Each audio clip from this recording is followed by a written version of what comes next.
Hello everyone, this is AlphaCentury's as always, and welcome back to another video. It's currently the 1st of January 2018, so I hope everyone had a happy Christmas and a happy New Year as well.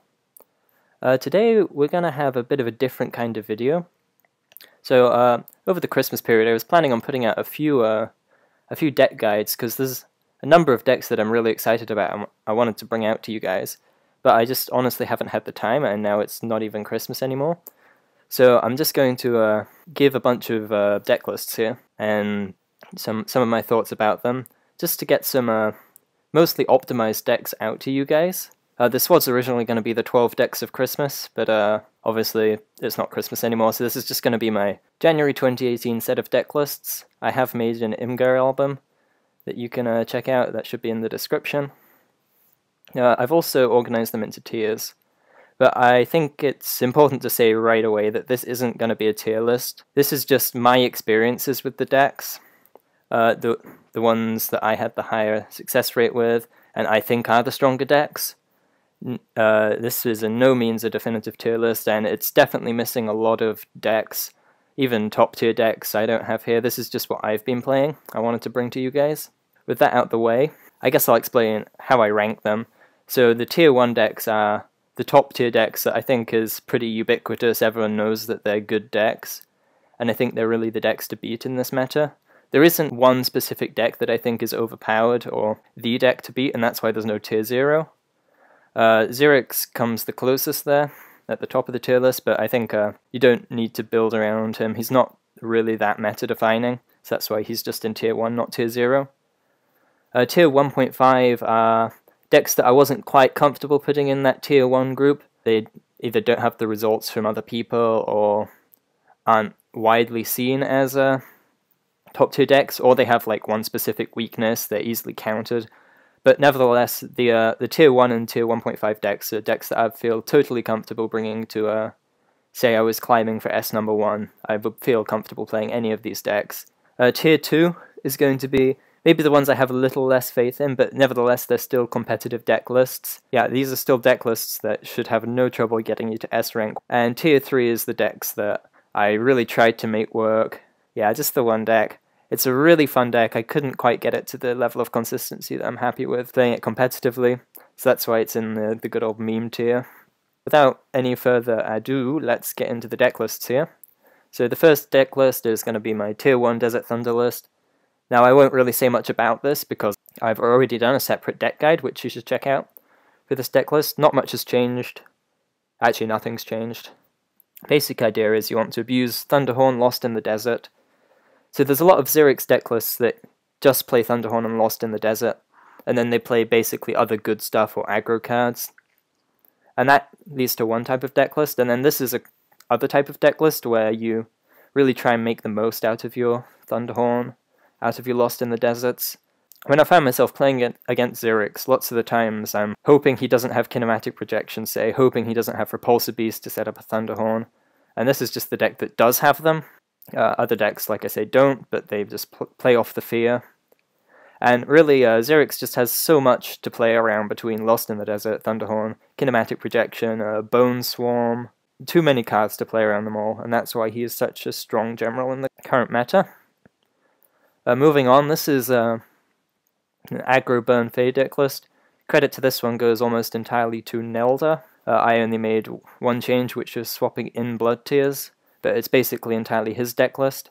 And I think it's very, very close to optimized, if not already optimized. Basic idea is you want to be playing with the board early, you have strong minions, you have the Thunderhorn aspect of Shimza combo to clear the board and push damage. You want to be pushing damage as often as possible, keeping board control, and you also have, between Hailstone Prison, Frigid Corona, Chrome Cold, and Aspect of Shimza, you have enough removal to be able to deal with all your opponent's threats as well. It's definitely a very solid deck list. Probably the thing that gives it the most power is the Bloodbound Mentor combination with Cryptographer. I've won games where I've just played 5 Bloodborne spells in a single turn. It's quite silly. Flex spots in this deck list. I would be perfectly happy cutting 1 Blood Tier and 1 Snowpiercer for adding whatever you like. I did test it a bit with Silhouette Tracer when I was frustrated of getting cornered. Concealing Shroud. But personally, I don't think that's a consistent enough card to really warrant a spot in the deck list. It is a strong card, and you'll feel free to disagree, but if you want to hear my opinions, I will give them another time on why Concealing Shroud is a bad card. Yeah, not too much to say about this deck list really, deserving of its spot in Tier 1. And the third Tier 1 deck list, this is the one where I'm expecting a little more people to disagree, but this is my version of Ragnarok. So the basic idea is we want to be playing the highest tempo game we can, dropping sticky threats every turn, a board that's basically really hard for them to deal with. And then we also have some of the highest tempo cards in the game, like Lava Lance, 1 mana deal 4 in most situations. It's going to give us early control of the board. Progenitor is absolutely crazy. You don't have to be playing a dedicated swarm list to make use of this guy. You can just drop him on 4 mana with 1 other creature on the board, say, and you've already got good value. But in the cases where you are ahead, he really just creates some crazy board states and closes games out, makes it impossible for your opponent to come back. Erratic Raptor, the 3 mana 5/5. He's not as good as he might seem, and I would almost certainly rather play Ragebinder in a lot of situations. Basically, you can't deal with the Raptor without trading a minion with it, or hitting it with your face. And taking 5 against Ragnarok is asking for trouble in my opinion, because we have a quite consistent burst combo in the deck of Bloodborne spell and then either Morinka or Eggmorph into Greater Fortitude to deal 10 damage or 13 damage with Morinka. That's what we're going to be using to close out most games, so I will often hold a Greater Fortitude in hand, even when there's good turns to play it, and knowing that the combo is my out. Probably the weakest cards in the deck are the 2 Embryonic Insights. They're not actually too strong in a list like this, I think, because we're going to be wanting to make the most out of our mana every turn and play minions on curve, and really just out-tempo and win early. It is good though because obviously we are playing a lower curve, so when it gets to the later game, just having a 2 mana draw 2 gives us a little bit of extra fuel. A very, very strong overall list. There's not much it can't beat. There's tricks for every matchup, basically. Okay, so now we're going to move on to the Tier 1.5 decks. So the first one here is Swarm Brome. If you haven't run into it, it's absolutely crazy. It's insane what he can do. You'll be facing down, like, it seems like 1,000 points of stats on turn 2 or 3. The basic idea is you want to just dump a lot of your hand, put tons and tons of minions on the board. If you can get an Aurora out, he will immediately have 20 attack. And then you want to use Empyreal Congregation to take advantage of your large number of minions. Some choices I've made here in this deck list. We're not running Surge Forger. I've just found he's a little bit too slow currently. We already have Aurora, which in my opinion is the better play on 3 mana.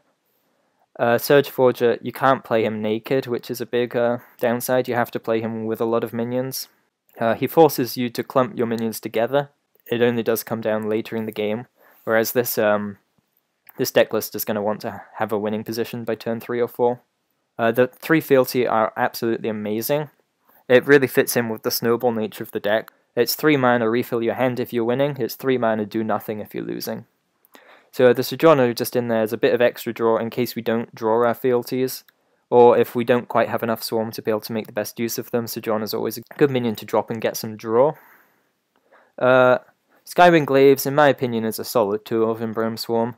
If you have a lot of minions on the board, but you can't draw your congregations, it can close out games very quickly. Even if you can draw your congregations, if you play Glaives and Congregation, that's a lot of damage. And Holy Immolation, you might look at me strange, but Holy Immolation is entirely cuttable in this list. I was playing without it for a very long time. Holy Immolation's back in though. It's a bit of a grindier card. Well, obviously it pushes damage and clears board, that's what it's amazing at. And it's also a good concession to Thunderhorn, which is the only card that really gives this deck trouble. And maybe the reason why it's not tier 1 is just Thunderhorn just does such a good job keeping it back. The answers in the deck for Thunderhorn are going to be Blood Tear plus Holy Immo, and just Ephemeral Shroud if you don't have that. And if you don't have either, you're probably going to lose. I think that's about it for this deck list. It's absolutely insane. I think there is a video on my channel for an earlier version of Swarm Brome. This is what I'm currently playing, and it's great for the current meta. Other than, of course, all the Thunderhorns going around. That's the reason why it's not tier 1. Okay, so this next deck list is Tempo Zir'an. This is an old favourite deck list of mine. Basically, you just want to take over the board early, keep pushing damage and clearing the board with your healing synergies. I've added a little bit heavier removal to the top end here. We have 2 Circle of Life and 2 Hyperion's Claim. I think it's something the deck definitely needed. Circle of Life is entirely there to deal with Thunderhorn. It also helps a lot in the burn matchups, which a lot of the meta right now seems to be people trying to burn each other out. An Hyperion's Claim is just to deal with any board state, basically. It's mostly there as an answer to something like an EMP. The new addition here is also Decorated Endlessly, a 3-mana 4/5, except when it's damaged, then it goes down to 1 attack. I'd definitely rather play a Silverguard Knight. Decorated Endlessly, almost there on the same power level. Only in Zir'an, of course, where you can heal it back up afterwards, and it's great for pushing damage, and you play it out of reach, and it controls a huge area of the board for you. I played this mostly on my way to S rank last season, something like a 80–90% win rate. The reason it's not tier 1 is just, basically I'm the only one who's had any success with a deck like this. That's why I'm not really comfortable putting it in tier 1, because I know something you always have to be aware of as an S rank player is maybe it's not actually the deck list being the best deck list in the game, maybe it's just you're a good player. Because I see a lot of top players putting out deck lists that have some questionable elements, I would say, but they're still able to win a lot with them just because they're good players, and then they claim that they're the best deck list, so I just want to avoid that. I'm not going to say this is a tier 1 deck list, but it's definitely up there in tier 1.5, and I wouldn't be afraid to take this into a competitive setting. Notably, we are running 3 Holy Immolation and 0 Sunstrike. I was running Sunstrike for a while. Little bit too conditional. It's good in a lot of situations, it's just when Sunstrike is good, you almost usually have another thing which is also good. Maybe if I was gonna play this into a sideboard tournament, I would bring Sunstrike and Lucent Beam and have a little bit of an aggressive end. Aggressive options, that's another way you can build the deck. Moving on to the next tier 1.5 deck, we have Hyperswarm. So this is my own brew. If you haven't run into this, you will probably lose to it multiple times before you figure out how to play against it. But if you know how to play against it and you tech appropriately, it's definitely a little weaker. Basically, we just flood the board with as many creatures as possible, and then if they can't answer them all, and you have 5 creatures able to attack, you would play a Deathfire Crescendo, or you play a Soul Grimoire, or you play a Soul Shatter Pact, or you play 2 of those cards, and you just instantly win the game. New addition here is Bloodbound Mentor, absolutely fantastic. We're actually putting it in over Priestess, just because Priestess is getting bullied out by a lot of cards like Sunstrike and Thunderbomb. Not really so good a card anymore. But Bloodbound Mentor, on the other hand, absolutely fantastic. He's going to let us keep our hand full while we swarm. Bloodborne Mentor and Cryptographer really let us abuse Lilith's Bloodborne spell to put a ton of bodies into the game. The 2 Ephemeral Shrouds are going to be basically our only answer to Thunderhorn, so if you're playing a Thunderhorn faction, I would hold on to those. Triple Inkling Surge, triple Sphere of Darkness, just to really cycle through our deck, find the cards we need, and the removal we're using is Demonic Glow. You should be winning by turn 5 or 6, and if you haven't won by then, you're probably losing. Not too much more to say about Hyperswarm. I think it is a very good deck right now, and yeah, I played something like 15 games and I went like 13-2 or something with this in S rank. Definitely a strong list if the opponent isn't running the counters, and that's why it's in tier 1.5 and not tier 1. And the final tier 1.5 deck we have is Firestorm Mantra. So really not too many changes to this since I think it was a couple of metas ago that everyone was complaining about it. Bloodbridge Mask got nerfed, so I just took it out and put in some Thunder Bombs. Perhaps even more consistent deck for it. I do have a deck guide on my channel for a version of this from previous metas. You just want to be pushing damage, clearing board, and trying to assemble some form of Mantra combo. It's a bit harder to find success with Mantra than it was, but it's definitely still the top deck, and I would have no problems bringing this into a competitive environment. Next is kind of an interesting deck. which is entirely belonging to Eurasian J. He had something like an 80% win rate going into S rank with this. It's basically Baconator, but updated for the current meta. So for those of you who weren't around, it was quite a long time ago actually, people realized that you can play Tuskbore, buff it up, play Mirror Meld, and have a huge out-of-hand burst damage combo. Adjudicator discounts all of your buff spells and Mirror Melds, and you can basically kill them entirely out of your hand.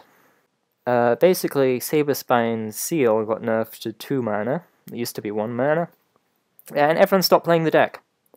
And now we fast forward to the current time, and Metal Tooth is released, which basically gives us another set of Tuskbores, because as long as you have another Metal Tooth has Rush. So if you play Metal Tooth, buff it up, and Mirror Meld, suddenly they both get Rush, and you have basically Tuskbores 4 through 6. We have Katara, Blazehound, and Replicant, basically gonna be our early game board presence. We want to use these to control the board, as well as try and push a little bit of face damage, get them down to ideally under, say, 18 health.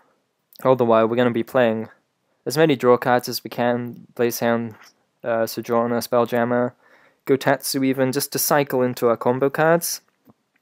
Often I will replace Tuskbore and Metal Tooth, just because we are running 6, so I'm fairly confident I'll be able to draw into them later. I'm not sure if that's the best way to play the deck, but that's how I play it. The key cards are going to be Mirror Meld and Adjudicator. As soon as you have both of those, you look for damage cards. Once you think you have enough damage, you play Adjudicator, and then you look for a Metal Tooth or Tuskbore. If the opponent doesn't know what it is and hasn't blocked himself into a corner, just play Tuskbore, Killing Edge, Saberspine, Mirror Meld, and hit them for 18 or something silly like that. So just the fact that some top players are able to do so well with this deck, I think it's definitely a strong deck. I wasn't quite comfortable putting it into tier 1 or 1.5, just because once people know what it is and realize what it is they're playing against, it can be fairly easy to shut it down just by creating space and blocking yourself off. Either that or pushing damage quickly enough, although that's always risky because the combo, it can be as big or as small as you like. So if you think your opponent is going to put himself at a lower life total, maybe you look for less combo pieces, do a smaller combo, and that's enough to finish them off. Anyway, as I was saying, the best way to play against this is just to block yourself into a corner, and there's not much they can do from there. So once people realize what they're playing against, I think the power level will probably go down a little bit. Next, on tier 2, we have the Mech Decispikes list. So this is basically Mech Starhorn. You play Kujata, play a bunch of mechs, refill your hand with Starhorn's Bloodborne spell and Tectonic Spikes, and then you hope Mechazor can win you the game. Except there's a few other tricks now that it has. So obviously Mechazor is now targetable, so that game plan is a lot weaker. But we have some other tricks. So if you play a Silver on the same turn you play your Mechazor, then Silver becomes Mechazor, and all your other mechs become mini Mechazors. So you basically play a lot of Mechazors instead of just one, and chances are they can't answer that and it'll win you the game. Homeostatic Rebuke makes all minions attack themselves. Mechazor and Sword of Mechazor have Frenzy, so whenever they attack they deal damage to nearby enemies. So if you play Mechazor and play Homeostatic Rebuke, Mechazor will attack himself. He will also frenzy all nearby enemies, but Mechazor now has Force Field, so he won't hurt himself. So basically, Homeostatic Rebuke is a 4-mana card to give Rush to Mechazor and make the opponent's board commit Honorable Sudoku. It's very good for chipping away for 6 and giving Mechazor some immediate impact the turn it comes down. The other combo we have in the deck is the Kuhata Seismoid combo. You play Seismoid before Kuhata, obviously, but once you do that, you can cycle through playing a bunch of 0 and 1 cost mechs. If you get 2 Kuhata, you can really cycle through your deck. The replicants are free and they draw a card. It lets you just cycle quickly and drop probably 1 Mechazor at least, and get on your way to the second. And then Decispikes. So say we have a Rush Mechazor coming in. We push some damage with our minions. Chances are they'll be low enough for a Decispikes to kill. And Decimus can also combo a little bit with Seismoid. So that's going to be it for that deck list. It's a lot of fun. Maybe not quite as competitive as the ones so far, but definitely S-rank viable for sure, for sure. Next up we have Combo Saji. So this was one of the first I was playing when the new cards were released. It's not quite top tier, but it is very good. Very fun. It's going to be the theme for a lot of these decks, is basically I play what I find as fun. With Iris Barrier and Falcius, we have a lot of ways of preventing damage to our own general. And that's going to help because it's going to let us play Flameblood Warlocks for free. And it's going to let us play Burden of Knowledge for free, which basically lets our deck be 36 cards instead of 39, because it's a 0-mana draw card. The early game we are running the Golem package into 2 Windstriker to equip an artifact and make a body.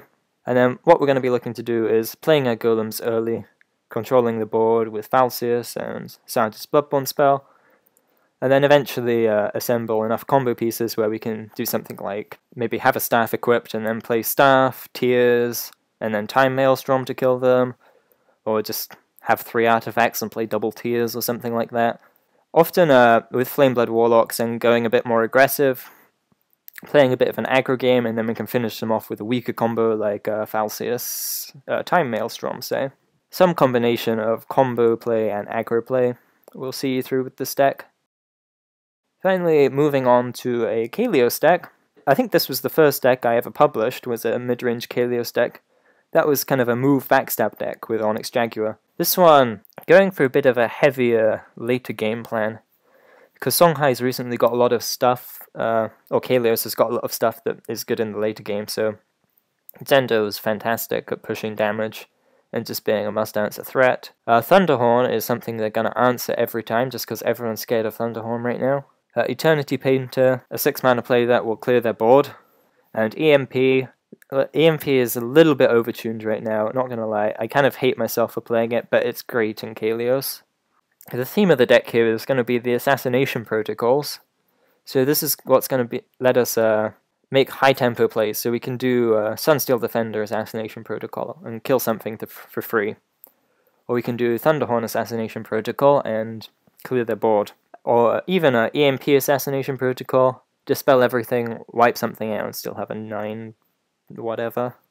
The 3 slot we've just filled with draw, and the early game, what you're going to be looking to do is play a Backstabber on turn 1, going first, move it onto the mana tile, play a 4-drop, and then teleport your Backstabber, or teleport the minion, and backstab something, and a lot of times that will just be enough tempo to win you the game on the spot.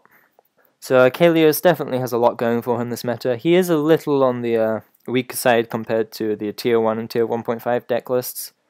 Definitely by no means oppressive like most of those are. Yeah, he's definitely still out there if you want to play him. And this I've found to be a pretty good deck list. You can run Bloodbound Mentor instead of Lantern Fox, I was doing for a while, because I think it is by itself a better draw card. So we will move on to the final deck, which I've called Tuzu. So the reason for this is the deck is almost entirely 2-drops.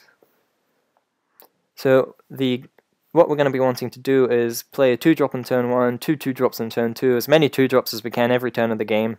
We have More and Blood tier, and even Primus Fist to really take over early. Replicant and Starhorn make us not run out of cards while we do this. Shiro to buff everything up. So we do that for a few turns, probably go about even on board because 2-drops aren't very good. And then we play a 6-drop Korlma. If anyone can pronounce that, good job on you. And what that's going to do is take the rest of our 2-drops out of the deck. So then the cards we're left within the deck are going to be Decimus, Tectonic Spikes, Flash Reincarnation, Mechanto Warbeast. We'll have 2 more Krolma, a Silhouette Tracer, and an Earth Sphere. And the game plan from here is, if we're in trouble, Silhouette Tracer out or play the Earth Sphere to get out of trouble. And then the next turn, we're going to be replacing the rest of the 2-drops in our hand, looking for some combination of Flash Decispikes. Again, also we have Mechanto Warbeast just to hold us over. You can consistently play Warbeast the turn after Krolma. It's always strong, and it's not really something we mind putting into the deck. It does make the combo a little slower after we play Krolma. So after we do that, we're going to be replacing, and we're going to play something like Flash, Decimus, Tectonic Spikes, Bloodborne Spell, or like Flash, Decimus, Tectonic Spikes, Bloodborne Spell, and blow them out of the water with out-of-hand damage. Is it a good deck? Not really. It's a lot of fun, so it's definitely still playable, but it's definitely a meme deck. So if you want to have a bit of fun, maybe use some underplayed cards, maybe have some Krulmar lying around. I think this is probably the best Krulmar deck out there right now. It lets you consistently play Decispikes when you need to. It also kind of gives you flexibility, because you can play a 2-drop Zoo deck for as long as you want, and then when you think the time is right, then you can drop Krulmar and flip the switch. I will hold him from pretty much the beginning, just to make sure I always have the option to flip the switch and transition into the burst damage. Yeah, not too much more to say about this deck list. And that is going to be the last one for today. So there we go, that's the 12 deck lists that I personally have been playing over the holiday season. And that's what I have going into 2018. If there's specific decks you're interested in, and you'd like to see a deck guide, or maybe you just want to see some games played with any of these decks, please let me know in the comments or send me a message. Yeah, again, if we head back to the first slide, any of the Tier 1 or Tier 1.5 decks I think are absolutely competitive with all the other ones. Maybe there's some bad matchups here or there, but they're all very strong deck lists. Tier 2 will definitely still get you to S rank, but I wouldn't call them the top decks in the game. And then that Tuzu there is just in as a bit of a bonus, a meme deck that I put a fair bit of time into. So with that in mind, I hope everyone enjoyed the video. I'm going to cut it here so we don't get too long. But as I say, let me know what you want to see. If there's a specific deck you want to see gameplay of, I can definitely do that. Have a happy 2018, everyone.